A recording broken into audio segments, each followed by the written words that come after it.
What is up, YouTube? Welcome back to the channel, everybody. Thank you guys so much for tuning in on today's video. As you can see, we got the doors open. It's finally getting warmer here in Michigan. That makes me very, very excited. Today, we're going to be working on Tow Pig 2.0. We got some really cool upgrades. We're kind of fixing, doing some little bit of repairs and stuff on the new truck. Right now, we got the coolant draining right now. We pulled the cap off the top, and then down at the bottom there on the driver's side, you have the little petcock that you can unscrew. We're letting that drain a little bit because we are going to be kind of pulling a lot of the front end apart in the front of the engine here. So let's go over the parts that we're going to be installing today. This is going to be kind of a how-to video, nothing really too crazy. I'm going to kind of explain some of the upgrades we're doing, why we're doing them, and yeah, why it's kind of essential for like a tow truck type setup. So let's get into that. So when I bought the truck, I noticed there was a little bit of a coolant leak. Let's see if we can see it here. You can see the little bit of dampness right there. Now, a good sign that your water pump is leaking is if coolant is running down the side of the crankshaft adapter. If you see coolant running off of that, there's a good chance that the coolant is coming out of the weep hole, which is directly above that adapter piece there. So we have a diesel site water pump here. Let me get you guys the part number. Here is the part number for that. It's got a lifetime warranty. It comes with a steel impeller versus the plastic one that's on the truck. This is a really, really cool little upgrade. It's pretty much the same cost as if you were to go to the parts store, so you might as well do this. This is the part number 04.5 and up. This is a 2005 truck. They do have ones for the 03 and early 04 trucks as well. Now, while we're in there, we are also going to be replacing the thermostat assembly here, which is RT1169. So you have that, and then last but not least, if you hear a kind of like a metal clinging sound coming from up front here while the truck is running, there is a good chance that it is the fan clutch, and that fan clutch has actually gone out. I don't know if it has any correlation to the water pump going bad or not, but it's definitely the fan clutch. It also is throwing a code for the fan clutch, so we are upgrading that. Now, these trucks are electronically controlled by the computer based on coolant temperature. We are going to be going to our boys over at Bulletproof Diesel. Has this little adapter piece that switches you to a mechanical fan clutch that's similar to like on a 7.3 liter. So this is a Hayden 7.3 liter fan clutch.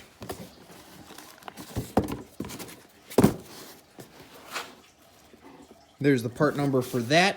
And then if you cruise over to Bulletproof Diesel's website, they will sell this adapter separately for like, I don't know, I think it was like 66 bucks, and then the fan clutch was like 80 bucks. And then basically you bolt your 6.0 fan onto this assembly. It came with new bolts and everything. This water pump came with a new seal. So we are pretty much going over the whole cooling system on the 6.0 powerstroke. Now let's talk about some of the benefits that you're going to see by utilizing the 7.3 liter fan clutch over your factory 6.0 powerstroke one. So like I said, the 6.0 powerstroke one is electronically controlled, which you can see the plug right there. So a lot of times what ends up happening is your wires actually get caught on the fan, and then they get ripped apart, and then it gets stuck on, your fuel mileage goes down, yada, yada, yada. And then also, like I said, I don't know if there's a correlation with the water pump and the fan clutch going out. I have no idea, but it's really just a bad setup from the factory. Now, this style will eliminate all electronics on the front fan clutch there. This fan clutch is also really good for keeping the temperatures lower versus the OEM style electronic one, as well as some people say that your air conditioning actually works better with this fan clutch. Some people say that the fuel mileage has gone down, but that's just because this fan clutch is working and it's keeping your engine cooler. It's just a much more reliable setup versus the OEM style. So that's why we're going to be running this. It's a really good setup for something that you're going to be, if you're using the truck for towing, you need reliability. You need coolant temperatures to stay at bay, oil temperatures to stay at bay. So this is why we're switching. All right, so the first thing we're going to want to do is we're going to want to get everything unhooked from the radiator here. So I'm just going to pull this line off and then pull it off at the radiator portion here.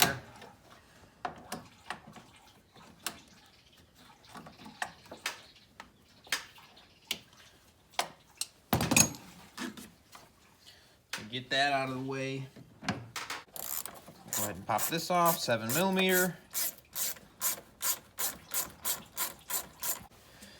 And now what we'll do is we will actually take our radiator supports off here. There's just a couple of 8mm bolts.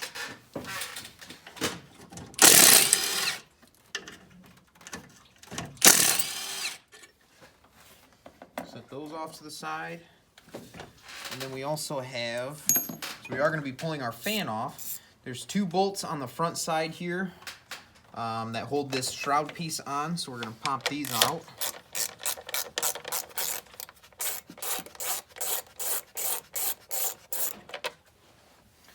One on each side.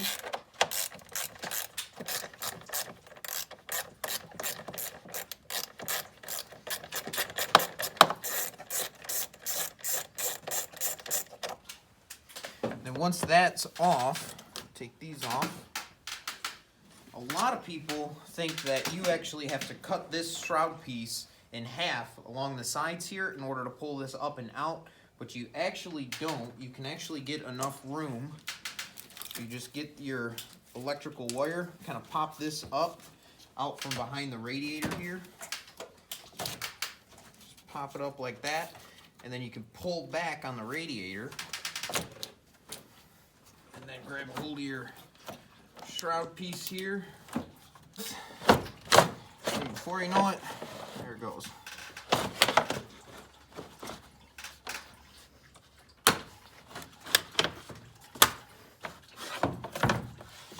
Just like that. And you can see somebody had actually removed this before, and they did. They cut it right there, and then they put screws in. That's really, really common, but you don't have to do that. You just don't have to do it. So we're also going to be changing the air filter as well. So we're going to go ahead and pull our air filter out. This, again, you can also remove it as a whole assembly. If you have a mass airflow sensor, make sure you unplug that. And then I also unscrew it from up here. You don't have to mess with anything downstream of that. You have your air filter minder. I just go ahead and pull that right on out, just like that. And then just grab the back side like that. Kind of scrunch this up, kind of lift it up, grab here, and then just pull your dipstick out so you don't break it. And then just kind of wiggle, twist, and pull.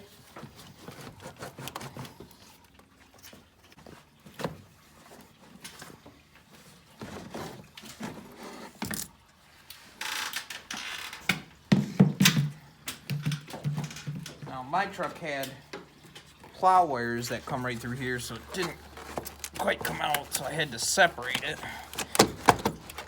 Get this piece out. There we go.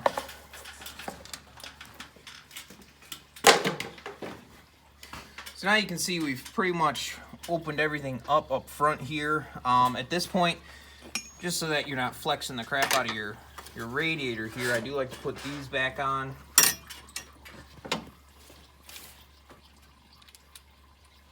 We're going to be taking them back off, so just run one bolt down on both sides.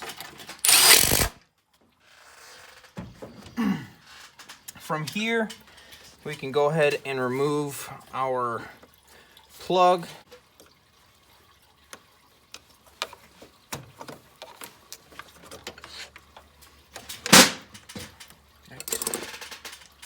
So now we have our fan unhooked. The next thing is where it gets kind of tricky. We're going to go ahead and get this piece out of the way.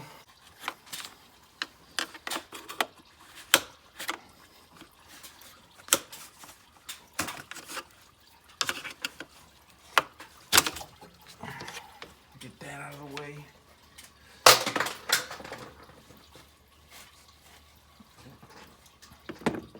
So right here is where it gets kind of tricky because we have to remove our fan, but we also have the back side of the fan shroud. So we're going to have to unbolt the fan shroud, kind of pull the fan shroud forward to get to the back side of the nut for the fan clutch. So they're 15 millimeters. There's 4 of them in total. There's 2 up top here that bolt to the intake, and then there's 2 lower ones that bolt to the actual engine. versus, you know, on some big studs. So we're gonna go ahead and rip these out, and then we will catch back up once we get ready to remove the fan. All right, so we got our intercooler piece out of the way here, and then we have our inner piece of the fan shroud unbolted completely. And then the last thing we're gonna do here, just to give us plenty of room, is we're gonna go ahead and, since we're doing the thermostat anyways, we're gonna go ahead and remove our upper radiator hose. This just has one of these types of clamps. Locked. It'll just come right off. Like I said, you can see it's locked there.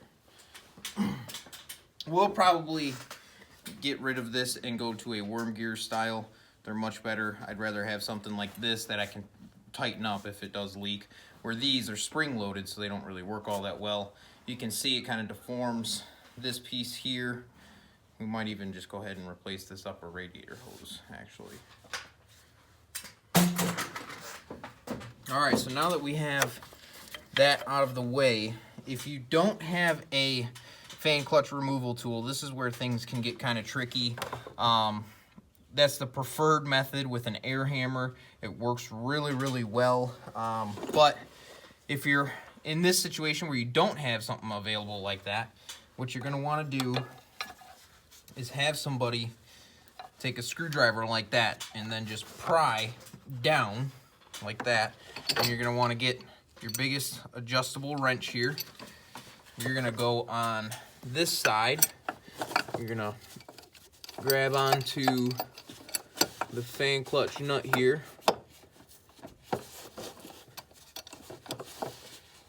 Just kind of work it on there.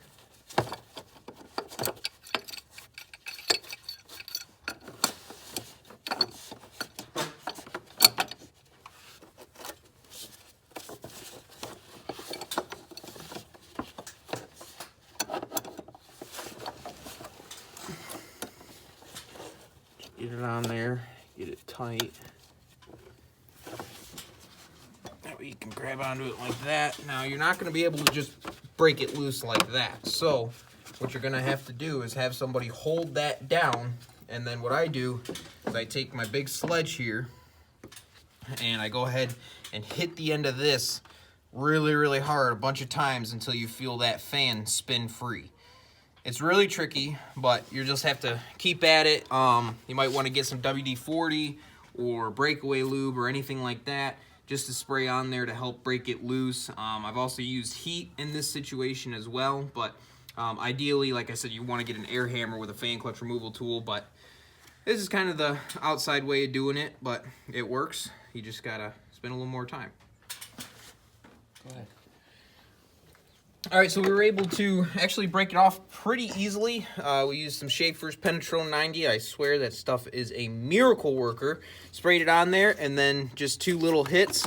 I do recommend leaving the belt on there because the belt will help keep everything nice and tight. While you do that, it'll actually help hold it. And then, as you can see, we're just gonna spin the fan off here.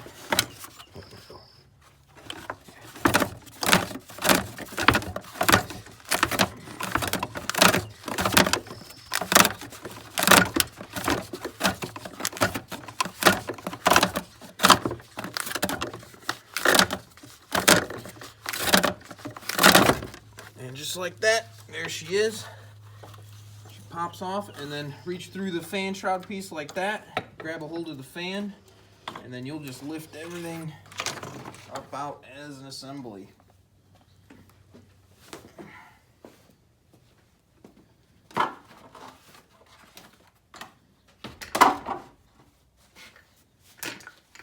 Just like that.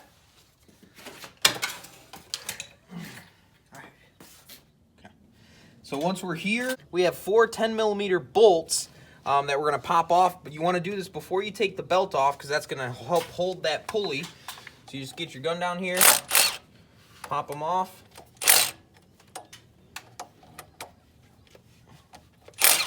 Just like that. And now that it's loose, now what we can do is we can take our belt off. Now this is another little trick that we can do.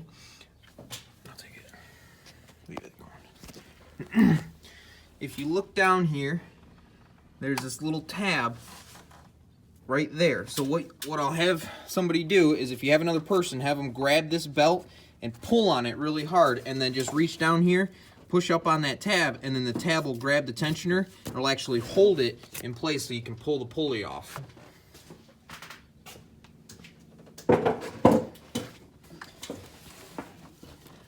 So I have him grab the tensioner, pull on it, just keep pressure on the pulley, boom, good to go. Now that the tab went in, now our belt's loose. So now we got the belt out of the way, we'll go ahead and spin our 4 bolts out. Just kind of wiggle, wiggle, wiggle. Pop right off. And now we are actually at the water pump portion. So this is your water pump. I'll go ahead and show the weep hole. It's actually on the bottom, and that's why, like I said, and you can actually see the crank balancer has a little bit of moisture on it from that leaking, and it's just over time, you know, a water pump. And I don't know if the fan clutch had anything to do with it, but you know, the truck's got 175,000 miles on it. If it's never been done before, you know, I wouldn't be surprised. And the truck had actually been sitting for a little while too, so I have noticed that if the truck sits for a while, you can actually develop a coolant leak coming from the water pump, especially like if you first start it up after a little while after it's been sitting. So this also has just 4 10mm bolts.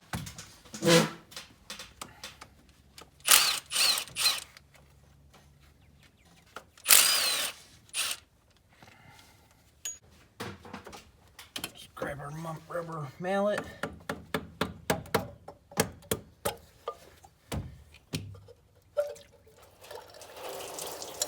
Pop it off.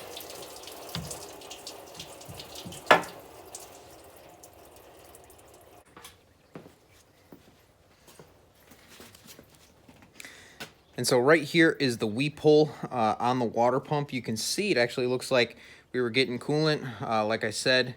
And that's just something that happens when your water pump goes out, the bearing in here, that's where it leaks. It'll come out of that weep hole. So you're just going to want to take some emery cloth here, not really emery cloth, Scotch-Brite pad, and just go along the sealing edge here and just make sure that that's nice and clean.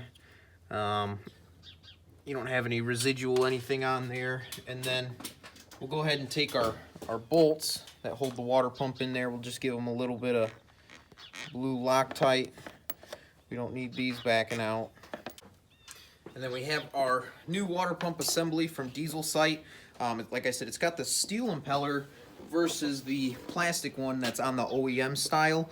It came with an O-ring. This is a really, really nice setup, guys. Lifetime warranty. Something to look for while you're in here is cavitation on the front cover. You can see there's a little bit right along here and then around the edges here. What you don't want to see is like a pinhole or excessive cavitation. This is pretty normal for 175,000 miles on this truck.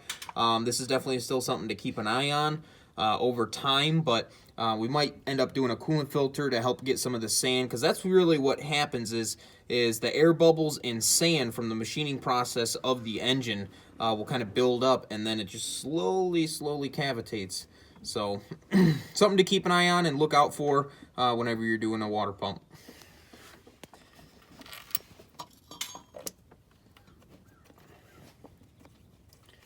Line up our first bolt hole. Grab our other one on the opposite corner. Go ahead and just kind of run them in a little bit with the gun.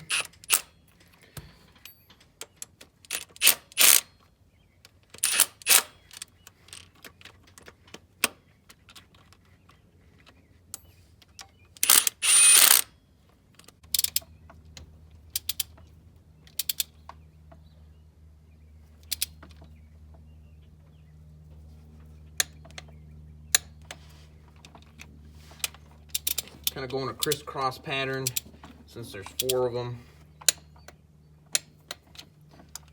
Go back up to this one.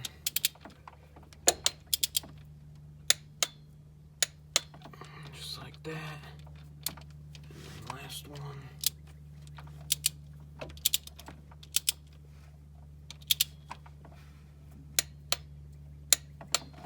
So again, with these bolts as well, we're gonna throw just a dab of blue Loctite on them. We don't need these coming loose. There it is, right there.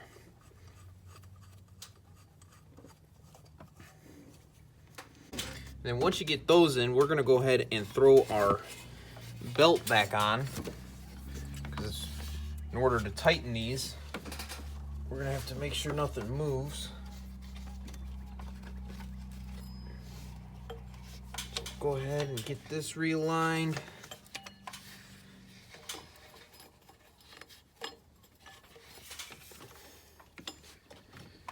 Under that, over this. And see, what makes that tab really, really cool is once you get to this point, we have the belt all the way routed and everything. And now basically make sure everything is situated where it needs to be. And then all you'll have to do is have somebody pull on that. And then once you hear that tab ting, now you're tight. And then just make sure everything is where it needs to be and you're good to go. Fully belt tight. Now we can just kind of give these a good little wrench, good and tight, German torque. Just like that. And now that we have that on, I think what we'll do is we'll go ahead and move over to the thermostat here. This is just two 10 millimeters. Break these loose. Get these out of the way. Whenever you drain the coolant, you want to try and get all the little things that you'll need the coolant drained for done. This thermostat wasn't necessarily bad. Ideally, you want your thermostat to regulate the coolant temperature at 190 degrees. This one was like 185. So it wasn't 100%. It's just a good idea. We're going to go ahead and do it while we're in here. I think my fan clutch, since it was bad, was actually spinning. It was locked in and spinning all the time, which could have affected how this piece actually works. So we'll junk that. Grab your piece here. Clean up this sealing surface. Try not to contaminate. So then when you put your new thermostat in, we'll set it in there like that. That line will actually point down, and that'll line up the bolts there. These do not have to be Loctited. If anything, you don't want to Loctite these ones. I've had these actually break off on me before, and that is a whole nother deal there. So we'll get those in.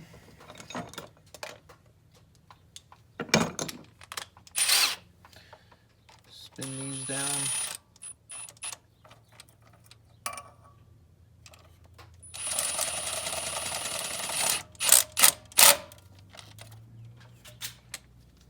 And then I believe the torque spec on these is also between 28 or 24 and 18. Yeah, 24 and 18 foot-pounds. So go ahead, torque these up.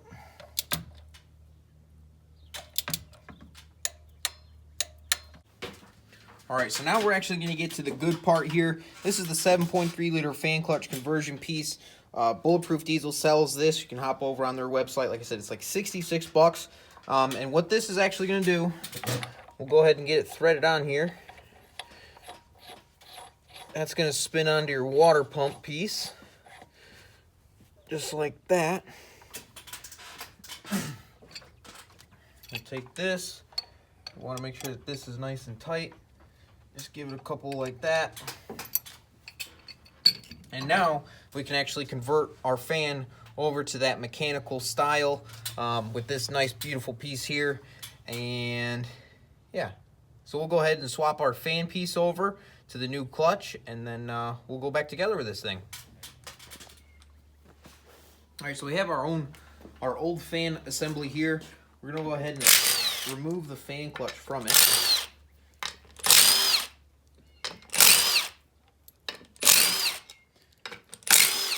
Half inch on those. And now we can pop our fan assembly off. This piece is junk. We can toss this.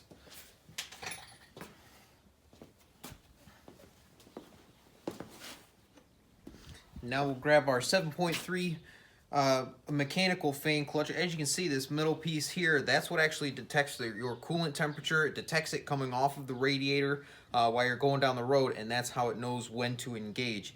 It's primarily based on that. So we'll go ahead and set that down. We'll get our fan on here.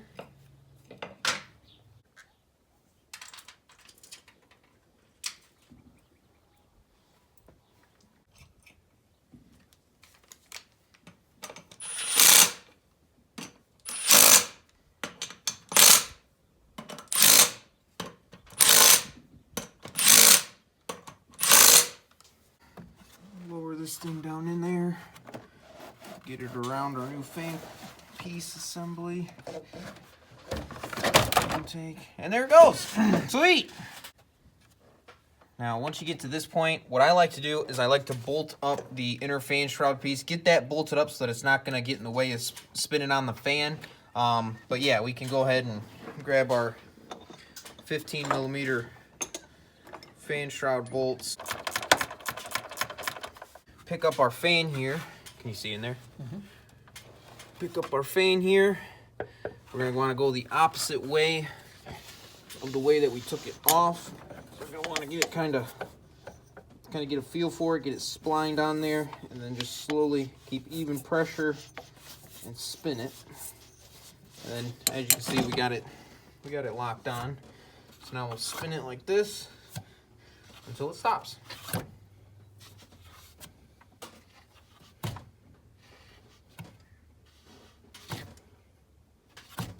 Just like that. So you saw it stop just like that.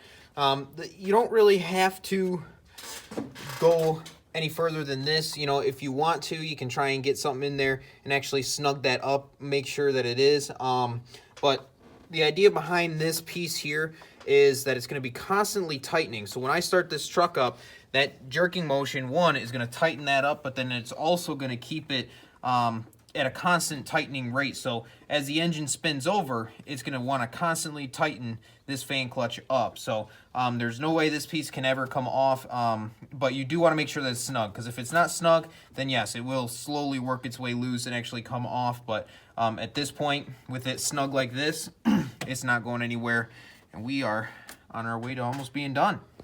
All right, so as you can see, we pretty much got everything wrapped up here. We're going to go ahead and stick this last coolant hose back on. And then once you get to here, just double check your work, make sure everything's tight, make sure this wire's out of the way. Top off your coolant. If you're going to reuse your coolant, make sure you filter it before you put it back in there. If you want to switch over to red extended life coolant, I highly recommend that. But at this point, we are done. We got the Bulletproof diesel 7.3 fan clutch conversion done. We got our water pump from over at Diesel site. We got that taken care of. And then we also did the thermostat. So, yeah, this thing is good to go. So, guys, that's pretty much going to wrap up today's video how-to on the installation of the water pump, the 7.3 fan clutch conversion, thermostat. We put a new air filter in the truck. That's pretty much going to wrap it up. We took our cap over and we tested it. I think we probably have blown head gaskets in the truck. I don't think it's a cap. So that might be something that's going to be happening on the channel pretty soon here. We also took our front driver's seat out, as you can see there. That had a big tear in it, so we sent that off. We're going to get that repaired so that it's super nice inside. But yeah, super happy and excited that we were able to get everything squared away on the new tow pig. Hopefully you guys enjoyed this video, a little how-to. Make sure you leave your comments down below. If you guys have any questions or anything like that, don't hesitate. Leave a comment down below. I'll be gladly able to answer that for you. But if you guys are new, subscribe. As always, like this video, leave a comment down below, and we'll catch you guys in the next video. Peace.